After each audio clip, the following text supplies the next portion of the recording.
Hi, it's me, Vamp.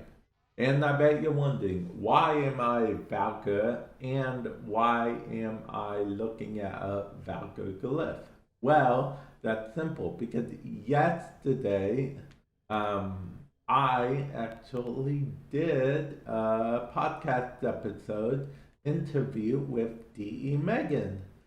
And if you want to know about her relation to Valka, you can check out the podcast, link in the description below, or you can continue watching this video. That's right, I'm going to go ahead and let you guys listen to the whole interview, the whole podcast episode. I wasn't sure if I was going to do this, but I am going to. It's a special podcast episode, so I'm going to let you guys listen to it. Feel free to comment below what you guys think, and who knows, maybe some of your messages may or may not get back to Megan. Not entirely sure. I can't promise anything, so definitely don't hold me to that.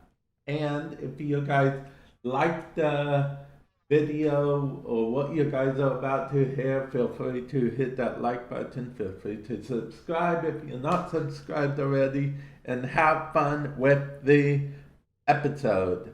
Later. Hi, it's me, Vamp, and welcome to the podcast. I'm here with special guest D.E. Megan.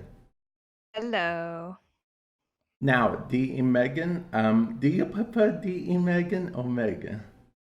Um, I mean, either's fine. DE Megan sounds, kind of formal sometimes. I'm sure if I was out to dinner and someone called me DE Megan, it might be a little bit weird, but Megan or DE Megan, just fine. Okay. And will you tell us a little bit about what you do at DE? Yeah, so my official role on my business card is community manager. I've been at DE for almost 6 years. It'll be 6 years this August, so coming up real soon. And essentially, my day to day has grown to really be all about making sure that I'm talking to the players, that their voices are being heard and they're being transferred over to our dev team, and just keeping that constant communication open. As well as one of the main things that I do is I write the patch notes for all the updates and all the hot fixes. Um, it's really that one's really a team effort. Predominantly, it's me kind of drafting it, and then I have, Rebecca is obviously the top tier editor, and she goes through and edits it or adds stuff or wants me to kind of expand on stuff. So we work together as a team, as well as a lot of the other team members. Like, for example, if I'm not here, Danielle or Drew or again Rebecca will help out and write them. And that's kind of one of my predominant areas. It doesn't sound like it takes a lot of time, but it definitely does, especially, hot fixes, even though, say, we don't have a hot fix yesterday or today. Um, it doesn't mean I'm not writing it or we're not discussing it. And I'm already trying to, get in the headspace of writing for that in terms of how do we best approach that by and how to tell the community these type of things.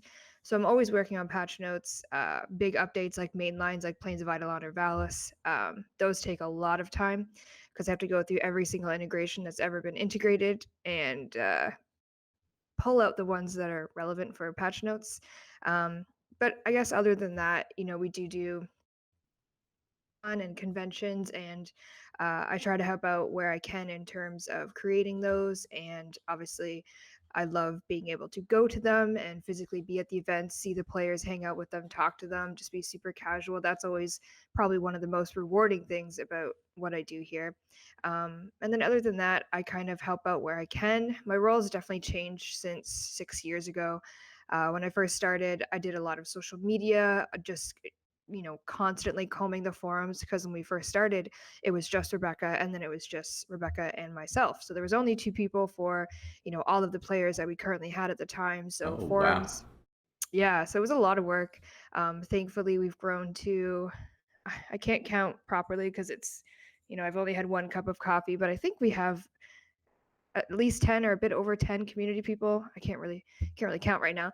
Um, but our team has definitely grown, and thankfully for that, we're able to spread people out. We have people that are dedicated to the Warframe partners. We have people that are dedicated to more social media stuff, forum stuff. Again, I'm mostly dedicated to the patch notes and forums, and I'm always combing Twitter for any issues that we can bring to the dev team that we might not have seen, and stuff like that. So that's kind of my current everyday to day. That actually sounds like quite a lot. I know you said it doesn't sound like a lot, but it sounds like a lot. It's really hard. I find it hard to explain what I do to people, not necessarily like people who are, I don't want to say with it with the internet, but talking to people who like family members or even just friends who are not super, Oh, video game I can savvy or anything like definitely that. relate. I can definitely relate.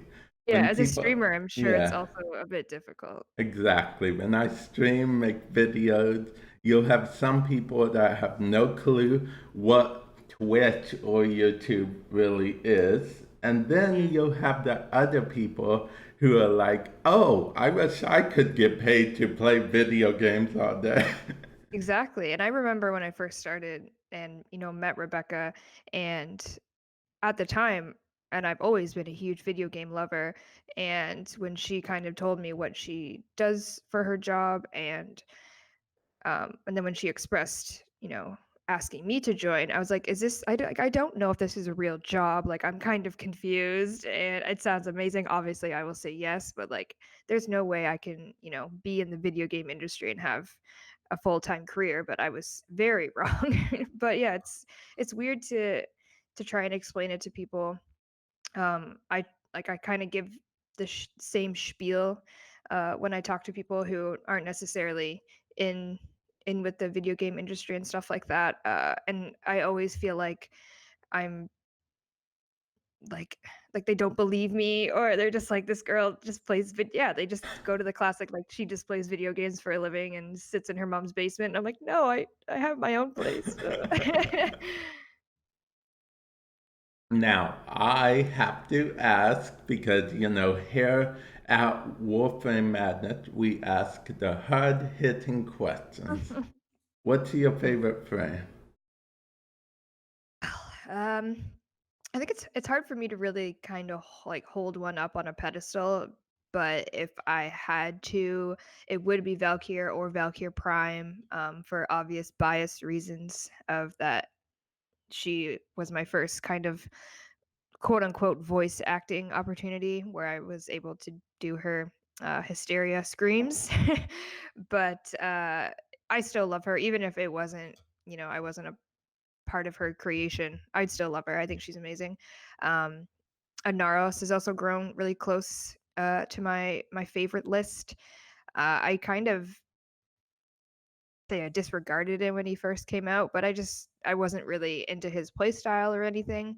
And it took me a while to get used to it. And I said this many times on streams and stuff that I feel like Naros is obviously a very good high survival ability frame because you can, get your scarab armor up and you can eat enemies, get your health back and you're vulnerable, etc.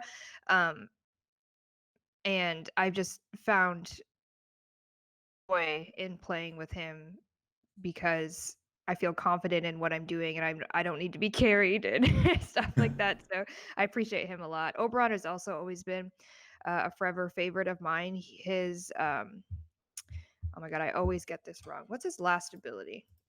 I believe it, he puts people in the air. Uh, Reckoning. yeah, There it is. reckoning. There we Uh, go. that animation is one of my all-time favorite Warframe ability animations. So Just cool. so you He can know. heal. He can also, yeah, slam enemies to the ground, so super love that.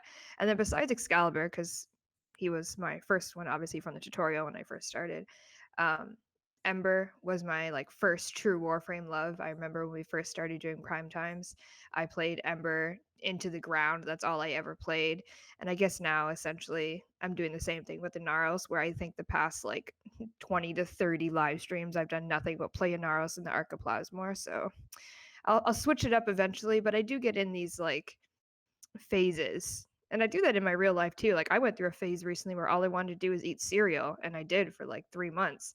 And that's kind of like Warframe. I go through my cereal phases, and all I want to do is play the same Warframe in the same loadout for a long time, and then I'll change it up. Yeah, that's what I do quite a bit. Now, I just want to say before we go on that people are probably going to eat me alive for forgetting Oberon's fourth ability name. Ah. Yeah. I honestly I did that the other day too. I was talking about Oberon and this kind of same thing. His animation is one of my favorites, and I always want to call it Smite because for me that sounds more aggressive. I know that's his second ability. No, his first ability. Yeah. But yeah, I always get the name mixed up. I can tell you what it does. I can tell you what it looks like, but I can't give you the name for some reason. Same here, same here. Now, I thought you were going to say Ember, honestly, when I asked you your favorite frame. It's kinda like I said, it changes. Obviously, Ember was my first love, and I will always, gravitate towards her in certain situations. But, I've been here for almost 6 years, and I've definitely, kind of flip-flop around. I really enjoyed Nova Prime recently. Um, Again, I really didn't kinda give her too much love, and then I think I'm always on the road to trying to catch up to Rev in terms of mastery rank. Uh, so I was, playing through the frames and playing through all the weapons and got to Nova Prime and realized, hey, she's actually super fun. I'm not the best Nova Prime player. I'm one of the prime times I went to use her when we were doing the Profit Taker fight, which was just a bad idea because not that she's not good in the Profit Taker fight, I just don't know how to successfully mod her to her best of her abilities and really play her too well. I just enjoy playing her. So yeah, I just kind of flip flop. Ember's my first true love, but once it was kind of game over. And then, like I said, Anaros has just kind of really stuck with me for a while. Yeah, Norris is, I use a Norris a lot. A Norris is probably what I'd refer to as a streamer frame, if that makes sense. No, yeah, Yeah. he won't embarrass you by dying. Yeah, and also you can, turn and talk to chat and While you're not have eating to a dude, worry yeah, about totally. him. Yeah, exactly. Okay, speaking of eating, why do you hate candy corn? Actually, when you sent me this question, I kind of laughed. Well, I did laugh because yeah, I've, let the community know of my passion and love for corn.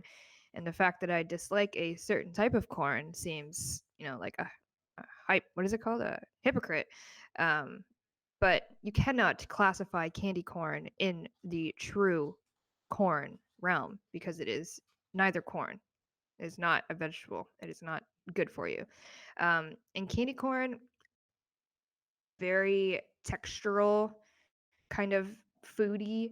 So if there's a food that it could taste amazing, but if the texture of it is off, I don't like it. Like for example, I love yogurt. I love fruit, but I don't like fruit in my yogurt because then it becomes a different texture and it grosses me out. And candy corn for me, it's just the texture of it is all wrong and it just tastes like pure sugar, which I don't like. It makes my teeth really fuzzy and it just like doesn't doesn't feel like I'm doing my body any good by eating candy corn. And I just can't picture myself sitting there like thinking, "Wow, I really want an entire bag of candy corn to eat right now." Like that just doesn't excite me too much. Um so for those reasons, I dislike candy corn greatly. Ah, okay. Okay.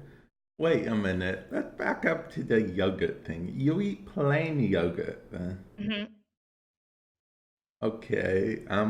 Okay, that seems a little odd to me. I'm just gonna put You that don't eat out just there. plain yogurt? No, I eat yogurt with fruit in it. Why? Just it's just so smooth and it's perfect. You can eat like what do you call it? Like those little mini packs or like the little one scoopy packs or whatever they're called of yogurt. You can eat those in like 10 seconds because it's just so smooth and you just swallow it and then you don't have to worry about all the little bits and seeds and gross nastiness that's, the fruit puts into it. It's just gross. Oh, you mean like a go-gurt? necessarily. Oh, a Go-Gurt, yes, but like the little cups, like a little yogurt cup, not like a whole, Ah, okay, yeah. not like a whole entire giant thing of yogurt that would last you like 2 weeks, but just like the little ones that you'd put in like a lunchbox or something. Like you Oh, could just yeah, yeah. inhale those, but not if there's fruit in Oh yes, back to Valka because I feel like we're getting off topic from Warframe. them. I don't know if you know this, but my channel, actually, Valka is the face of my channel. I did know this. Oh, okay. Now I don't know what to say about Hey, that. I know it and I Okay. appreciate it, so. Well, I'm glad that you appreciate it. Let's see. Okay, I gotta ask this, or else everyone will be mad at me. Can you do the Valka scream? Ah, this question. I think if you've seen it, I got asked to do that at last year's TennoCon on the cosplay contest stage, and I just understand that it's not just like a normal scream. Plus, I'm in an office surrounded by people, and that would be very bad if I just screamed at what is 10 a.m. my time. But also, it's not a normal scream. Like, obviously, Valkyr is, edited to sound the way she Yeah, sounds. Yes, it yeah. is my scream, but it's, got a whole bunch of stuff on it. But it's definitely not just your run of the mill, like streamed numerous times on prime time or on any live stream in any situation. I've screamed a couple times, but it's nowhere near the type of scream that I had to do to get Valkyr's hysteria. So I don't think anyone wants to see me try and do that kind of a scream. It's aggressive. Actually, you'd be surprised. I actually have heard one of your screams, regular screams, without the filter and stuff. You're just playing around. It actually was pretty popular for a while, so. Oh, well, that's good to uh, know, but little do you know that is nowhere near what I actually had to do. I can only imagine you had to do quite a few takes before you go back. Definitely a few takes, and I had Cole, who is the voice of Captain Vor. He had to come into the studio booth with me and kind of give me tips and tricks on to how to really get like a guttural, just crazy hysteric scream. And I was just sweating because it's very hot in that audio booth because it's so small, and you know you don't want any sound to escape, so there ain't no way to get the air out, so you're just sweating in there. And I actually got really sick afterwards because I was screaming so much and so aggressively that my throat just like ripped up and it was all raw, and I ended up getting super sick and getting like strep throat or something, so it was quite the Oh, week. okay. Okay. So, what do you say your blood, sweat, and tears went into Falca's scream? True. Maybe not so much blood. I don't think I bled anywhere, but Yeah, definitely yeah. my sweat and tears, absolutely, and No. my health for sure. Okay, okay. And I should also ask your favorite mission type. Um, I I'm a very like when I this sounds weird, but like I like games that are super quick. I like, I'm in, I'm out, I'm in, I'm out. I do it successfully and I can just do it a lot of them super fast. So capture is one of my favorites because you can do that insanely fast. And then recently with the Gas City remaster, we did a new game mode called Disruption, and I super love Disruption. I like the different levels it has in terms of the buffs or the debuffs that you can get, the fact that you have to actually be listening and actively trying to find the demolist who's going to blow up your thing. So I like the different levels of it. It's not just um, take a life capsule whatever to the tower. Yeah, That's your true, thing. true. It has more levels to it, which I like. I'm not just kind of sitting there mindlessly eating people as a Monaro, so it's a lot of fun. Obviously, capture, like I said, super quick and easy to do, so I appreciate those. Trying to see what else. I love like this. I don't know if this classifies as a mission type, but I love any and all boss fights. I think they just are obviously a little bit more a risk reward kind of situation. I said, I think actually or what's today? Wednesday. I said, nope, it's Tuesday.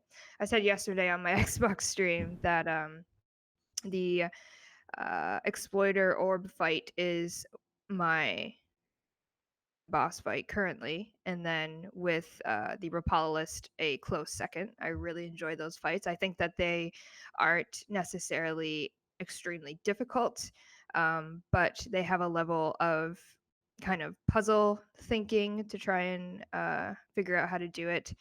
And I appreciate that in a game because I am a huge Zelda nerd, so I like dungeons and puzzles and those kinds of things. So I wouldn't necessarily, compare the Rapalus fight to a Zelda dungeon, but it does when you first start it or first try to do it, you definitely kind of have to look around what's around you.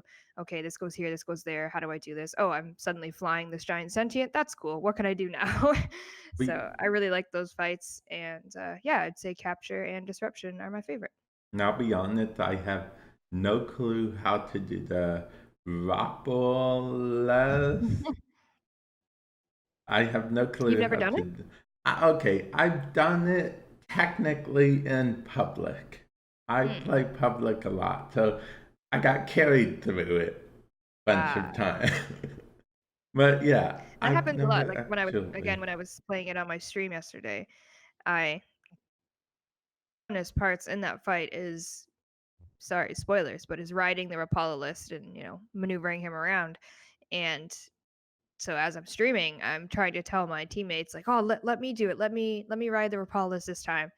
And either they couldn't hear me or they weren't, but they didn't let me ride it at all, and I was very sad. Uh, See, because I know parts of it. I know you need to go to that area and do the thing, but yeah. I'm sure you'll get it. It's once you get it once, then you're fine. That's actually something I really appreciate about that fight, which is that unlike all other bosses currently in the game, that boss, after the cutscene, it transports the whole team there. Right. Yeah, you don't have Yeah. to, run all the way there if you didn't get there first. Yeah, or you don't have to be that person waiting for, Yeah, yeah. exactly. Yeah. Yeah, so I like that kind of bit. Oh yeah, I don't know if this you might not know actually. Um, I kind of borrowed one of your color schemes. Oh, Yeah, you know interesting. the cotton candy, poison cotton candy, whatever you want to call it, color scheme. What did you put it on? I put it on a lot of my frames, but I first put it on Valkyr.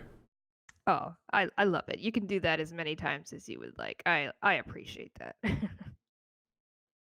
Every time I tell people in my stream, they would say, "Yeah, borrowed." I need to see this. You'll have to show me sometime. Okay, okay. Now, yeah, do you only play on Xbox and PC? Yes, I do have it on Switch as well, and it's sometimes I am on the Wednesday Switch streams, and I'll play my account there. But predominantly, yeah, it's either Xbox or PC. I have an Xbox and a PC at home, so I'm able to kind of keep up with it. And then obviously I have my Switch, but that I grew up playing the Xbox, the 360, and the first Xbox were one of my favorite to play. I played a lot of Halo with my dad growing up. That's a very nice memory for me. I played Fable religiously on Xbox. Um, oh, what was it called? Jet Set Radio. I played a lot. Actually, the other day, hanging out with some friends, and we booted up Fusion Frenzy. If anyone remembers that on Xbox, that was a great game. Um, to me, not saying that I wouldn't play it on PS4. I don't own a PS4, and it's not in my work schedule to keep up on PS4. So PC, I'd keep up with probably the most because we do it on prime time, and I do need it for other situations when I'm Like doing beating quick. Rebecca. I need to I need to get on her level. I'm trying. But also for like the patch notes, behind the scenes when we're working on things, Oh yeah. I can easily boot up my PC account, and it's high up there enough to be able to access the content that might be changing, so I can write the patch notes better. Um, and then of course Xbox, because I do have my stream, and like I said, it's very familiar to me. I'm very comfortable playing Xbox, and like I said, I've owned an Xbox for almost my entire life since I was a child, so very familiar to me. Okay. And let's actually circle back a bit because that's what we do. It's madness in this podcast. See what I did All there? right. Okay. So, Zelda. Favorite Zelda. Ooh, that is a tough question. I've been asked that many times. Again, I don't think it's kind of like the favorite Warframe thing. I can't really just give that award to one of them because I love so many of them for different reasons.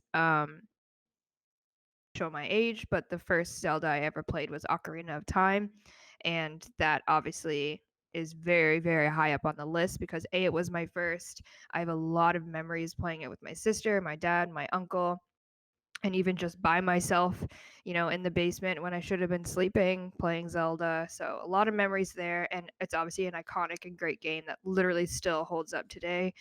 Um, I enjoyed Majora's Mask because that was a much more darker Zelda that we hadn't really seen.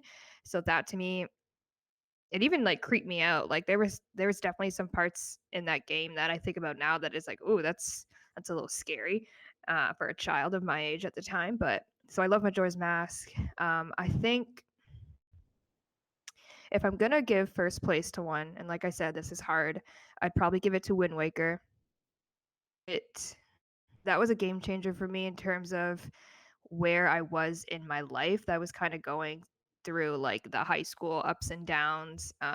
And again, really good memories with my sister and I in the basement on the GameCube, just playing Wind Waker till the GameCube like overheated. Like it was such a good time for me. And I remember the reactions when it first came out. Everyone hated it because it was such a different aesthetic to Zelda that we hadn't seen, and a lot of people said they didn't want.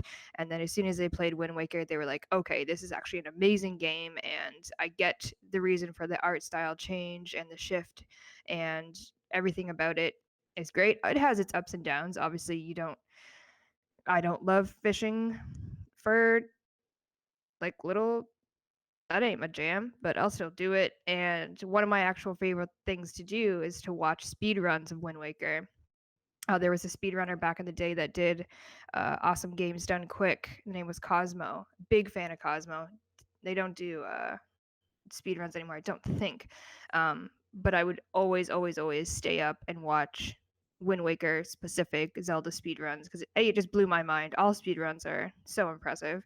But I just love Wind Waker. I love the music. I love the art style. I love the story, and it's very special to me. And then of course, Breath of the Wild is just one of the most incredible games I think I've ever played.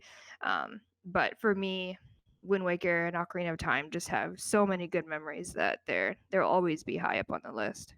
Ah, okay. Breath of the Wild I'm actually playing through right now. It took me Hmm. 6 hours to get through the what I call tutorial mode. But That's a long time. yeah, I know. I get lost very easily. Even Oh, in Warframe, I get lost constantly. yeah, and Breath of the Wild, like there's just so much to do. Like it's insane the amount of things you can do, and the fact that you can be distracted and still be on the same path, like on the right path. Like there's no, yes, there is the story that you can 100% follow, but you don't have to, right? Like you can go off and you can explore the entire map and do everything and then do the story. Like it doesn't pigeonhole you to just a linear progression. Like it's so brilliantly made, and I love it so much. Yeah, it is. I also like the fact that you can actually, like however you want. If you beat a boss a specific way, it's not known as a quote cheat or glitch. It's Right. actually designed that way that you can do it however you want. Exactly. And like I applaud them for doing that, and because you think about Ocarina, and that's pretty damn linear. Like yes, you can kind of travel around and you can go to this other town and talk to people, but there's not too much to do. You kind of really have to stick to the story in Ocarina and, Yeah. unlock the or not unlock, but like, go to this dungeon, this dungeon, this dungeon and do it in a particular order with give it some give and take. But yeah, Breath of the Wild is just incredible. Ocarina was actually my first Zelda as well. Hey, there we So, go. yeah, and I liked it so much. I used to stay up when I wasn't supposed to. So much I had nightmares of those stupid giant spiders. Oh, the first boss. No, just the spiders in general. Oh, okay. Yep. Yeah. They're creepy. Yeah, When absolutely. yeah. When I was younger, I was kind of afraid of spiders. So, Ah, yeah. this makes sense. I to this day though, I hated the ending of Ocarina of Time You hated the ending. Why? because Zelda ruined everything. Oh, don't say that. She did. She took me back. So nothing I did mattered at all. Yeah, but then you get all these other games where what you did does matter and it does make sense. So, I Actually, mean, at the time, it was like, I guess that didn't happen, but actually, you talk about Wind Waker or the Walker. I'm really sure. Wind Waker. Wind Waker. Okay, you're talking about Wind Waker. I believe that is a sequel to the result of what Zelda did in Ocarina of Time. Yeah, it kind of gets a little confusing to me. I don't I don't necessarily follow if it's a sequel, prequel, or just completely abstract. Because Yeah, no one really does. yeah, I said this a couple times, but different like dimensions and this isn't time travel, but like time travel, different dimensions, and yeah, kind of like flip flopping back and forth always confuses me. Like to this day, I still don't understand the order that I'm supposed to watch Star Wars in, or yeah, what is a prequel, what is a sequel, or whatever. So that breaks my brain. So I just try to enjoy the game for what it is and understand the story to a certain degree and just move on with my life. No, I believe that's how Nintendo originally wanted it. Um, yeah, I believe Nintendo's original goal was, there would be a different Link, It's not always the same Link, that's just the name of the hero of time. The Yeah, and I past. remember Yeah. playing Skyward Sword. That was not my favorite Zelda game. And that one confused me because it's, I believe, way before Ocarina, I think. I can't remember, but it's before something, and I was like, I don't get what any of this is because that confuses me because you play this entire game like say Skyward Sword, and then really nothing of that is mentioned in supposed to be after it, and it's breaks my brain, you know? I try not to think Yeah, about it. yeah. I just realized we started talking about Zelda. Oh, I could talk all day. Well, I looked at the time and I know there's an update coming out today. Yeah, I got, the console update is in 45-ish minutes. Yep. Now, you told me yesterday, you said Xbox update. I was going to message you back. I was going to say, what? Only Xbox? How dare you? Yeah, I meant that in terms of that's what I need to be doing. We have the Xbox update, the PS4 update today, and then Switch will be getting the updates very soon. We couldn't enter search while um, we're working on a bunch of improvement updates for the Switch in terms of performance, and we couldn't enter cert because we are also working on a fun operation event for this weekend coming up on all platforms. So we kind of had to uh, do it a little bit differently. But PS4 and Xbox One, we did submit to cert. They passed. They're going live, like I said, in like 40 Oh. minutes now. So when I said yeah, when I said Xbox, I meant that I need to be doing Xbox. That's like I take care of those notes and that kind of stuff. So that's what I need to be doing in 20 minutes. Okay, now I know we've run low on time, but I do have two questions if you don't mind. Sure. First of all, I want to know, did you already write the update notes for the update today? Yes. patch them? So what's handy about console update notes is they are predominantly, copy and paste from the PC notes that I've already written, with the exception of pulling out PC specific changes or fixes that don't necessarily apply to the console community. So Um, it's really just about, yeah, copy and pasting and rearranging it. proofreading. Yeah. Yeah, so it's a lot easier, and I don't necessarily need to write an entire new update, Okay. patch note for that. So, yeah, it's mainly PC that it gets the most work on. And I get you can't get in trouble for copying yourself. It's true, it's not plagiarism. And my final question is, okay, so well, 2 weeks ago, technically, because I don't always have a podcast every week. I was going to make a podcast about something completely different, but I decided to make it about called Safety First, because I've read some stuff on Twitter from people I actually know personally and fellow content creators. Some of them are even Warframe partners. How they've been getting harassed lately online, and the whole thing about safety on the internet in general. And I want to know if you have any tips or. Yeah, the internet is a beautiful place, and it's incredible that we can get, news and information literally within seconds, but the internet can also be a very dangerous place. I've grown up with the internet. Obviously, again, this will show my age, but I've grown up with the dial-up internet back in the day. But it is obviously, grown to be a much bigger place. And yes, it can be dangerous.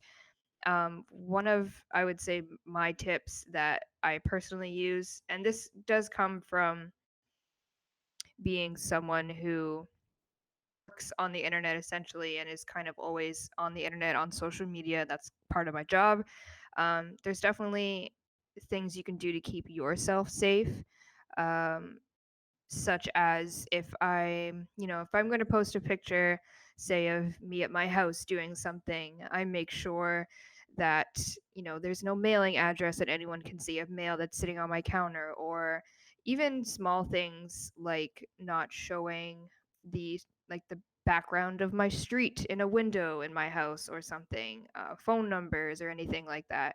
I try to make sure that those are hidden, because the internet can sometimes really want to dig into stuff, and it's unfortunate, and sometimes it is gross, and I don't understand why people decide to spend their time ruining other people's lives. But I think it really comes down to the internet can be so anonymous. You can hide behind your computer screen and essentially do what you want without any potential repercussions. So there are people out there that are like that. I've definitely received my fair share of people life more difficult than it needs to be.